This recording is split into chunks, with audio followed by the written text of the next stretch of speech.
மார்நாதா, ஆண்டவராகிய இயேசு கிறிஸ்துவின் நாமத்தினால உங்களை வரவேற்கிறேன்.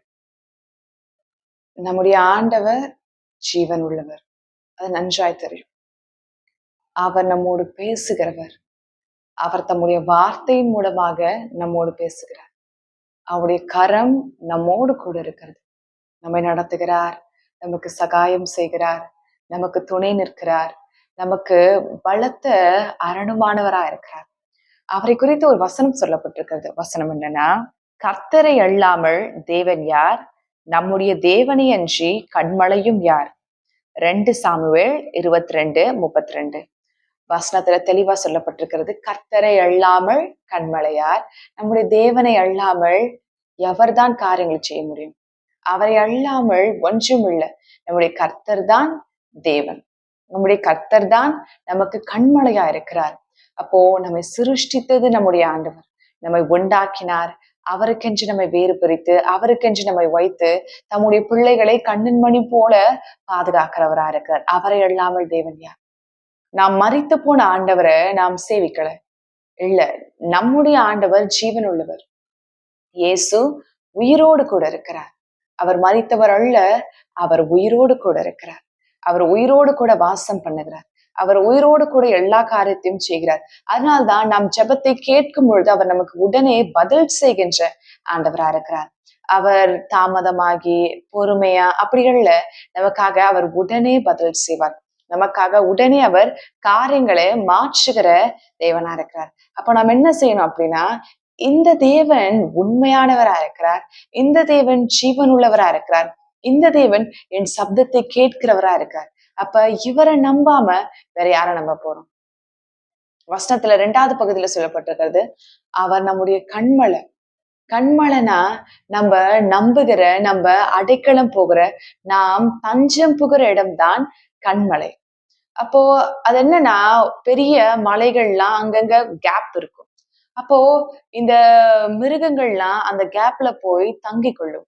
குழிமுசல் அப்படின்னு சொல்லுவாங்க. அந்த ஆக்சுவலா என்னன்னா, அந்த முயல் இருக்கிறதுல ரொம்ப வீக்கான ஒரு பிராணி தான் அந்த முயல்.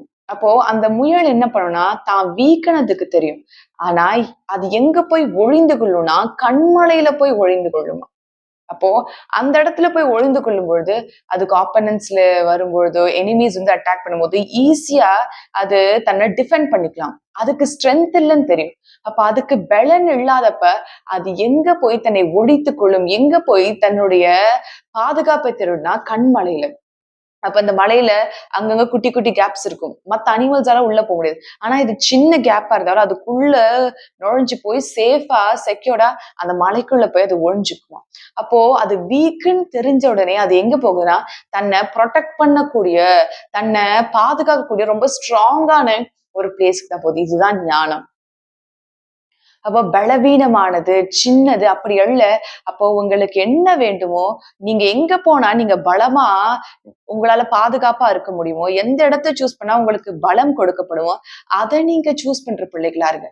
மத்த காரியங்களை நான் பலவீனம் பலவீனம் பலவீனம் சொல்வதனால ஒரு அர்த்தமும் இல்ல.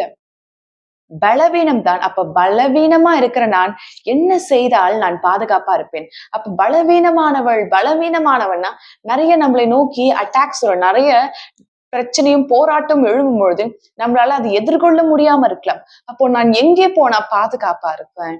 எந்த இடத்துல போனா நான் சேஃபா இருப்பேன்? அதை நீங்கள் புரிந்து கொண்டு அந்த இடத்துல போய் நீங்கள் தங்கணும். அந்த இடத்துல போய் நீங்கள் உங்கள் பாதுகாப்பை அடைந்து கொள்ளும். அந்த இடத்துக்கு போய் உங்களை நீங்க சேஃபா பாதுகாத்துக் கொள்ளும். நீங்கள் பலவீனமா இருக்கிறது தவறு இல்ல. பலவீனத்திலே நீங்கள் தரித்திருப்பதுதான் தவறு. உங்களுடைய நேச்சர் பலவீனமா இருக்கலாம், அது தவறு இல்ல. ஆனா அதுலயே நீங்கள் சஸ்டெயின் பண்ணி இருக்கிறது, அதிலேயே நீங்க பிடித்து கொண்டிருப்பதுதான் தவறு இல்ல. ஆண்டவர் சொல்கிறார், அந்த ஷெல்லை விட்டுட்டு நீங்க வெளியே வந்து எங்கே உங்களுக்கு பலமான இடம் இருக்கோ அங்கே உங்களை நீங்கள் தஞ்சம் புகுத்தி கொள்ளுங்கள். அங்க நீங்க உங்களை மறைத்துக் கொள்ளுங்க. அப்போ பலவீனமா இருக்கிற நான் பலமான இடத்தை தேடி போகணும். அந்த பலமான கண்மலையும் கோட்டையும் யாருன்னா ஆண்டவராகிய இயேசு கிறிஸ்து. அப்போ அந்த முயல் வீக்கானதுன்னு தெரியும், எனிமீஸ் அட்டாக் பண்ண வராங்கன்னு தெரியும். எப்பயுமே இந்த மாதிரி அனிமல்ஸ் எல்லாம் ரொம்ப விஜிலண்டா இருக்கும். ஏன்னா அது பிறந்ததுல இருந்தே அந்த எனிமி அட்டாக்க பார்த்து பார்த்து பார்த்து அது என்ன எப்பயுமே விஜிலண்டா இருக்கும். சின்ன சின்ன சவுண்டா இருக்கட்டும், சின்ன சின்ன விஷயமா இருக்கட்டும், அப்போ ஒரு அசைவு, அந்த மிருகங்கள் வர்றது ஓடுறது, அப்ப இதெல்லாம் பார்த்தது எப்படின்னா அது ரொம்ப விஜிலண்டா இருக்கும். அப்போ அந்த மாதிரி விஜிலண்டா இருக்கிற அனிமல் எப்பயுமே அது தன்னை சேஃபா பார்த்து கொள்ள அது வழிகளை தேடும். அது தூங்கும் போது இருக்கிற இடத்துல தூங்காது. ஒரு சேஃபான இடமா பார்த்து தூங்கும். நம்முடைய பிள்ளைகளை அந்த மிருகங்கள் வைக்கும் பொழுது சேஃபா ஜாகிரதையான ஒரு இடத்தை பார்த்து வைக்கும். அப்ப மிருகங்கள் எவ்வளவு ஞானமா செயல்படுகிறது. ஏன்னா அதுக்கு தெரியும் தான் வீக்கான ஒரு பர்சன், நான் ரொம்ப வீக்கானவன், நான் வீக்கானவ. அப்ப என்னை எப்படி நான் பாதுகாப்பா வைத்துக் கொள்ளுகிறது, நான் எப்படி என்ன சேஃபா ப்ரொடெக்ட் பண்ணுகிறது, நான் அடுத்து என்ன செய்கிறது, எங்க போறது, என்ன செய்யுது அப்படின்னு அது யோசிக்கும் பொழுது அது எப்பயுமே என்ன பண்ணும்னா தன்னை விட ஸ்ட்ராங்கான ஒரு இடத்தை தெரிந்து கொள்ளும். அது ஞானம். இதைத்தான் கர்த்தர் சொல்லுகிறார். அப்போ அந்த முயல் எப்படி வீக்கா இருக்குன்னு தெரிஞ்சும் ரொம்ப ஸ்ட்ராங்கான கண்மலையில போய் தன்னை ஒளிந்து கொள்ளுதோ, அதே போல நம்முடைய பலவீனங்கள், நாம் பலவீனங்களா இருந்தாலும் பரவாயில்ல, நாம் பலவீன பாண்டங்களாக இருந்தாலும் பரவாயில்ல, நம்ம வீக்கா இருந்தாலும் பரவாயில்ல, ஸ்ட்ராங்கான கண்மலையாக கிறிஸ்துவுக்குள்ளாக உங்களை நீங்கள் மறைத்து ஒழித்துக் கொள்ளுங்கள். நீங்கள் உலகத்திலே போகும்பொழுது, நீங்கள் பிரயாசப்படும் பொழுது, நீங்க வெளியே போய் காரியங்கள் செய்யும் பொழுது, நீங்கள் கிறிஸ்துவை அணிந்து கொண்டு போகும்பொழுது உங்களுக்கு பலமான காரியங்கள் கொடுக்கப்படும். இதுல ரொம்ப ஜாகிரதையான ஒரு பிள்ளையா நம்ம இருக்கிறோம். அப்போ நம்முடைய பலவீனம் தெரியும், நம்ம வீக்குன்னு தெரியும், நமக்கு குறைகள் தெரியும். அப்போ என்னை விட பலமானவர் யார், என்னை சரியாய் பார்த்துக் கொள்வர் யார், எந்த ஒரு எதிர்பார்ப்பும் இல்லாமல் கிறிஸ்து நம்மை பலமாய் பார்த்துக் கொள்வார். கிறிஸ்துவனுடைய பிள்ளைகளா இருக்கிறோம். நம் சாதாரணமானவர்கள் அல்ல, யாரோ எவரோ அல்ல. அவர் நமக்காக ஜீவனை கொடுத்திருக்க அவருடைய பிள்ளைகளா இருக்கிறோம். நாமே இந்த சுதந்திரவாளிகள், நாம் சுதந்திரவாளிகள். நாம் பலவீனமானவர்கள் கிடையாது, நாம் பலமானவர்கள், நாம் பராக்கிரமசாலிகள். ஏன் தெரியுமா? இது உங்களுடைய சொந்த தெம்புல கிறிஸ்து எனக்கு முன்பாக இருக்கிறார். அதனால நான் பராக்கிரமசாலி, அதனால நான் ரொம்ப பலமானவள், அதனால நான் எல்லாம் நிறைந்தவள், அதனால நான் எதையும் செய்வேன், நான் செய்கிற எல்லா காரியத்தையும் நான் ஜெயத்தை பெற்றுக் கொள்வேன். இப்படிப்பட்ட ஒரு சிந்தை உங்களுக்கு இருக்கணும்னா நீங்கள் கிறிஸ்துவுக்குள்ளாக இருக்கிற பிள்ளைகளாக இருக்கணும். கிறிஸ்துவுக்குள்ளாக இருக்கிற பிள்ளைகளா இருக்கணும்.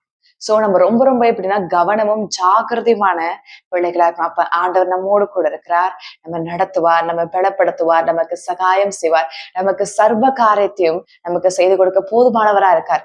அவர் சொல்லுகிறார், நீ எனக்குள்ளவா, நீ எனக்கு பின்பாக ஒழிந்து கொள், நான் உனக்கு முன்பாக கடந்து செல்லுகிறேன், நான் உன்னை பாதுகாக்கிறேன், நான் உனக்கு கேடகமா இருக்கிறேன், நான் உனக்கு பட்டயமா இருக்கிறேன், நான் உனக்கு முன்பாக சென்று நான் ஜெயத்தை உனக்கு கொடுப்பேன், உனக்கு நான் ஞானத்தை கொடுப்பேன், நான் உனக்கு சத்துவத்தை கொடுப்பேன், நான் உனக்கு சகல காரியத்தையும் கொடுப்பேன், நான் உனக்கு மகிமையான காரியத்தை கொடுப்பேன்.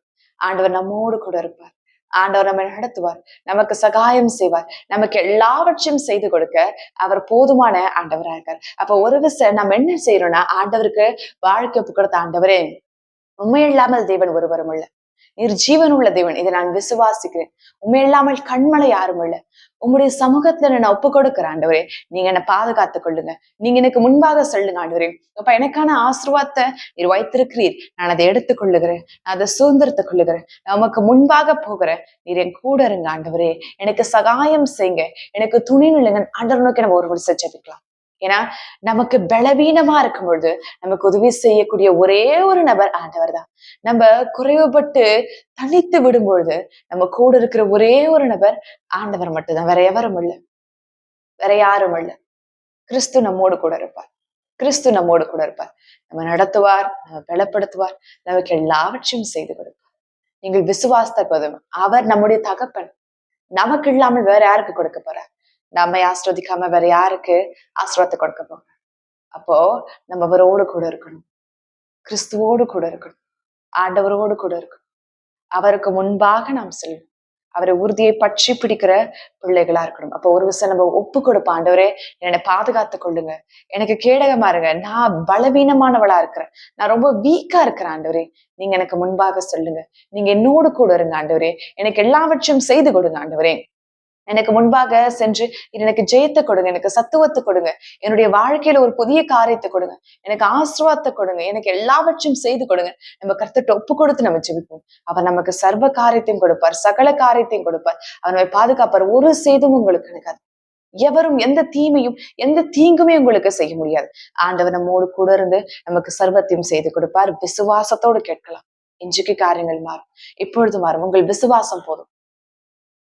இருதயத்திலிருந்து உள்ளத்தின் ஆழத்திலிருந்து நம்ம ஜெபிச்சு ஆண்டட்டேந்து இன்றைக்கு பலத்தை பெற்றுக்கொள்வோம். நீங்கள் அவருக்குள்ள உங்களை நீங்கள் ஒழித்துக் கொள்ளுங்கள், எல்லா காரியத்தையும் அவரை பார்த்துப்பார். வசனத்துல சொல்லப்பட்டிருக்கிறது, கர்த்தர் எனக்காக யாவையும் செய்து முடிப்பார். அவர் எதிர்பார்க்கிற ஒரே காரியம், டு யூ ட்ரஸ்ட் மீ? என்னை நம்புறியா? உனக்கான காரியத்தை நான் செய்வேன்னு என்ன நீ நம்புறியா? இதுதான் கர்த்தர் எதிர்பார்க்கிறார்.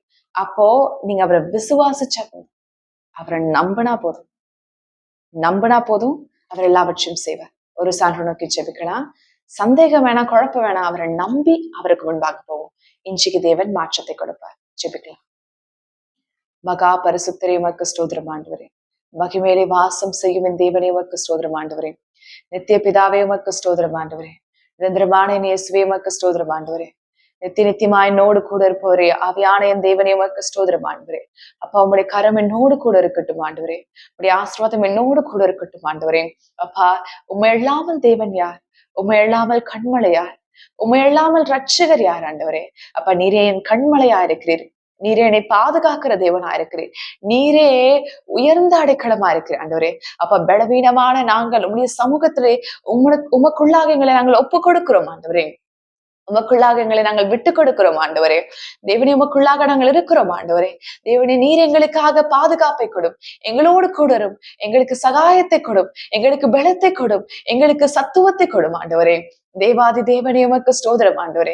ராஜாதி ராஜாவே உமக்கு ஸ்தோத்திரம் ஆண்டவரே. மகிமையானவரே உமக்கு ஸ்தோத்திரம் ஆண்டவரே.